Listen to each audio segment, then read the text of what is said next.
is Friday, September 27th, and this is Friday 5 at 5 with the Denver Public Library. I'm Ashley. And I'm Tina. And we're both librarians here at DPL's Central Library. And in 15 minutes or less, we'll have you up to speed on 5 new titles out this month that we can't wait for you to read or listen to.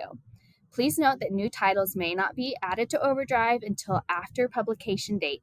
So if you don't see the titles in ebook or e-audio format yet, check back. I'm very excited to share our author event for this upcoming month for Silvia Moreno Garcia. Join us on October 30th for an evening with internationally acclaimed author Silvia Moreno Garcia at the Space Gallery starting at 6 p.m., co-presented with the Latino Community Foundation of Colorado and moderated by award-winning poet and artist Bobby Lefebvre.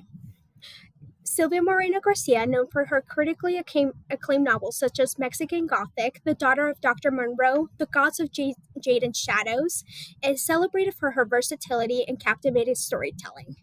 Her work, often inspired by her native Mexico, seamlessly blends genres.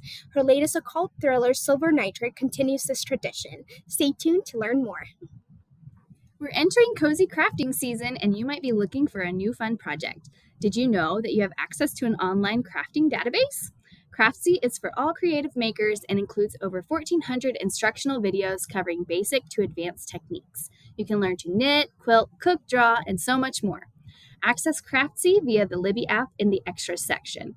Each checkout provides 7 days of unlimited access to cool crafting content. And now, onto the books. First up we have I'm Starting to Worry About This Black Box of Doom by Jason Pargin. This is a darkly humorous and suspenseful thriller by the author of John Dies at the End, about two eccentric misfits going on a cross-country trip to deliver a giant black box to the nation's capital. We are introduced to Abbott Colburn, an anxious gig driver whose sole comfort in this world are internet chat rooms, where he can escape from the reality of living with his estranged father. On a routine day driving outside of LA, Abbott comes across an oddly dressed woman named Ether, sitting on top of a large black box.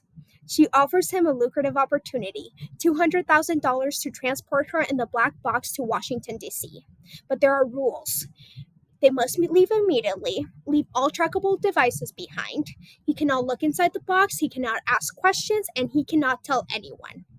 As this unlikely duo hits the road, they are chased by FBI agents, a mysterious tattooed man, and internet rumors swirling on the internet chat rooms. Everyone seems to think that the box is part of a carefully orchestrated terror attack intended to plunge the USA into civil war. The truth promises to be even stranger and may even change how you see the world.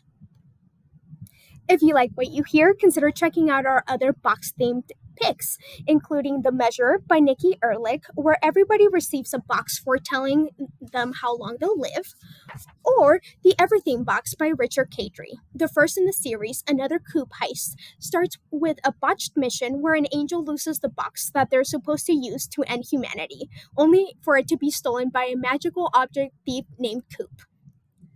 Up next, we have Disney High, the untold story of the rise and fall of Disney Channel's tween empire by Ashley Spencer. For many growing up in the early 2000s, Disney Channel was a prominent feature in the house, but Disney Channel wasn't always so popular. When it launched in 1983, it was overshadowed by Disney's movies and theme parks until it reinvented itself. What began as the Mickey Mouse Club with stars such as Britney Spears, Justin Timberlake, and Ryan Gosling became a tween television network full of original content. Disney High goes into the nitty-gritty details, actors who worked for the network struggling with the corporation's micromanaging, constant clashes between the studio and its creatives, from private feuds, on-set disasters, and the difficulties of child stardom. Journalist Ashley Spencer gives us an in-depth and previously unseen look at the Disney Channel in this new book. If you're looking for some read-alikes, you might want to check out How to Save a Life, the Inside Story of Grey's Anatomy by Lynette Rice. This book takes a look at the beloved show, Grey's Anatomy, and how it started and later became a favorite to so many. Having just been renewed for its 21st season April of this year, Grey's Anatomy is still ranked in the top 20 most watched shows and averages more than 9 million views a week. If you're looking to learn more about the show and some of its most heartbreaking or polarizing moments, this might be the book for you. Another one that might be interesting to you is The Third Gilmore Girl by Kelly Bishop. This book also features another very beloved show. It's a memoir about Kelly Bishop and her life and the many roles she's played both on and off camera. It gives insight into her time on Broadway, her role as the matriarch Emily Gilmore on the show Gilmore Girls, and the loss of her beloved partner to cancer. Kelly Bishop shares some of her greatest stories and life lessons she's learned over her 6 decades in show business. Up next, from Denver-based and best-selling author of the bookseller Cynthia Swanson, comes a new psychological suspense novel about a daughter's search for answers. It's 1979, and 14-year-old Suzanne should be enjoying her first year at Denver East High School. Instead, she is reckoning with the loss of her mother, Alex, who was tragically shot to death during a robbery at Alex's store, Zoe's Records. A clairvoyant since childhood, Suzanne is unsurprised when Alex's ghost appears to her. What does surprise her are Alex's warnings about Suzanne's father's new girlfriend. Suzanne does not yet see the consequences as she absorbs Alex's warning. 25 years later, in 2004, Suzanne returns to Denver along with her husband and their children, a defiant teenage daughter and a 9-year-old son with unspecified cognitive disabilities. When the opportunity arises to turn the old Zoe's Records into a gallery, Suzanne jumps at the chance. While ecstatic to honor Alex's legacy, Suzanne nonetheless can't shake the sensation that she's being watched, while at the same time tackling an investigation of her own, searching for clues into her family's past and unresolved circumstances surrounding her mother's death. What happens when she discovers more than she wanted to know? If you would like to know more, come and meet the author and discuss this book on December 4th at the Sam Gary Branch Library here in Denver between 6 and 7 p.m. Some similar titles to this include this by Nishida Parekh, The Night of the Storm. As Hurricane Harvey approaches, single mom Gia faces not only the storm but her personal issues, including her son's school suspension and ongoing tensions with her ex-husband. When a death occurs while sheltering at her sister Seema's house, Gia must solve the mystery and protect her son before the floodwaters recede and more danger strikes. Another one is Ghost Tamer by Meredith R. Lyons. This is a paranormal story of aspiring comedian Riley, who survives a train wreck that kills her best friends and awakens her ability to see ghosts, including one spirit who has watched over her whole life and another who is determined to destroy her. Up next, we have Raising Resilience, How to Help Our Children Thrive in Times of Uncertainty by Tova P. Klein. From the author of How Toddlers Thrive, child psychologist Tova Klein presents a new book for parents looking to help their children navigate the harsh realities of today's world. From pandemics to political unrest, Klein offers 5 pillars to help children develop emotional intelligence and resilience needed to navigate these tough events with their parents' support. This book is relatable and easy to understand and focuses a lot on how parents react in the moment and how their own childhood would shape the way they parent, covering topics such as giving emotional support, encouraging flexible thinking, and building social skills. This book is a perfect parenting companion. It's wise, hopeful, and a timely resource for parents looking to raise children and have them thrive in an ever-changing world. If you're looking for some read-alikes to Raising Resilience, you might want to check out The Danish Secret to Happy Kids. This book from journalist Helen Russell explores the distinctive parenting culture of Nordic nations. Russell and her husband moved from England to Denmark in 2013 for work and fell in love and decided to stay with their 3 children. As she navigated parenthood, she realized that parenting looked a lot different in Denmark as parents let their kids engage in riskier play. Russell shares what she learned from various Nordic psychologists and teachers, all while infusing her takeaways with humor and positivity. If you're looking for a well-researched book showcasing a new perspective on parenting and raising children, this might be the one. Similarly, we have Raising Capable Kids by Deborah Winking. Raising Capable Kids is a self-help book for parents and caregivers learning how to support kids with special needs. Winking, who is a psychologist and parent herself, has written this book in an easily digestible manner. It's separated into 12 different habits that you can follow and provide steps to build those habits. At the end of each of these lies a reflection and exercise that can be practiced to build healthy coping skills for caregivers and children alike.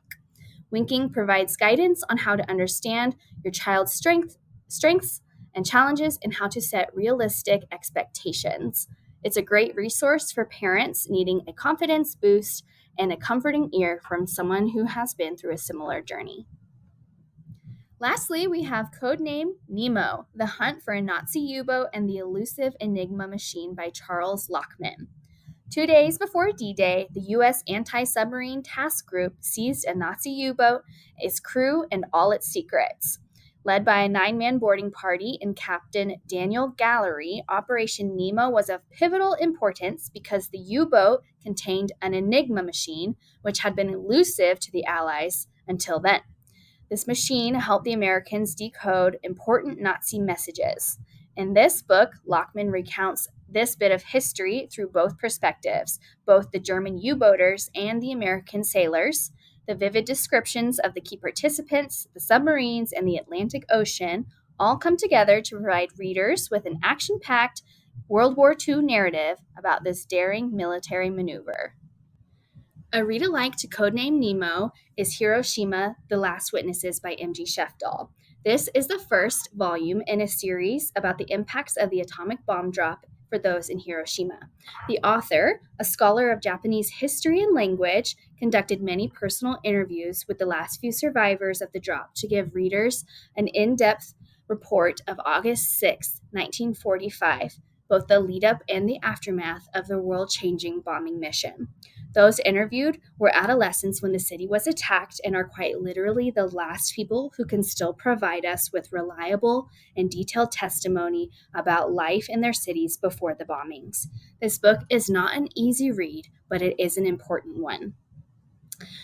Another World War II book for our history lovers is Patton's Prayer, a true story of courage, faith, and victory in World War II.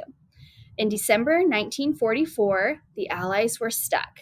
They hadn't been able to move on the ground due to floods and mud, and the skies were too gray and cloudy for planes to see. Many Americans had lost their lives. General George Patton was at a loss for what to do, so he telephoned his head chaplain, James Hugh O'Neill, and asked him to compose a prayer for the weather. Chaplain distributed this prayer to his troops and asked them to pray. The weather turned soon after to the relief of many. Author Alex Kershaw wrote this book using some of Patton's own writings and has produced a richly detailed historic account about General Patton, his personality, and his faith. In case you missed it! If you're anything like me and are itching to get spooky season underway, may I recommend Craig DeLuey's new book, How to Make a Horror Movie and Survive. We are taken back to the 1980s, where famous slasher director Max Mori is determined to redeem his reputation after a series of low-budget flops had people laughing as they left the theater. At an auction for a reclusive director, Max buys the camera used for Mary's Birthday, a movie famous for its tragically real ending, in which most of the actors were sliced to bits by a disabled helicopter. Despite the messages scrawled all over the case to never use this camera, Max decides to try it out, hoping to imbue his haunted history into his new movie, and discovers that every person he points the camera at dies gruesomely. And it's just the kind of thing he's been looking for. Together with Sally, an aspiring actress, they look to make one of the scariest movies to ever exist, both with the belief that horror is only horror if it's real. For some read-alikes, consider checking out Plain Bad Heroines by Emily M. Danford. We have a making of a horror story complete with illustrations. In 1902, two students at the Brookhands School for Girls, obsessed with the writer Mary MacLane, died mysteriously after founding the Plain Bad Heroine Society. Over a century later, a film adaptation of their tragic story brings together three women to the haunted school, where the line between the past's curse and Hollywood's exploitation becomes dangerously blurred. Last, and certainly not least, we have Silver Nitrate by Sylvia Moreno Garcia. In the early 1990s, Mexico City, Montserrat, a talented but underappreciated sound editor, and her best friend Tristan, a former soap opera star, meet retired filmmaker Abel Ureta, who convinces them to help him complete his cursed, unfinished film. As they work on the project, strange and terrifying events unfold, with Tristan's haunted by his dead girlfriend's ghost and Montserrat sensing a dark presence, leading them to realize they've unleashed something sinister through the film's mysterious movie magic. Please don't forget to come to our event on October 30th for Sylvia and to speak more about this book. And that's all today, folks. Thank you for tuning into Denver Public Library's Friday 5 at 5, and we hope you enjoy these great reads and listens. Check out or place a hold on these titles and a whole lot more right now at denverlibrary.org. Link is below. Tune in next month for new recommendations. Bye!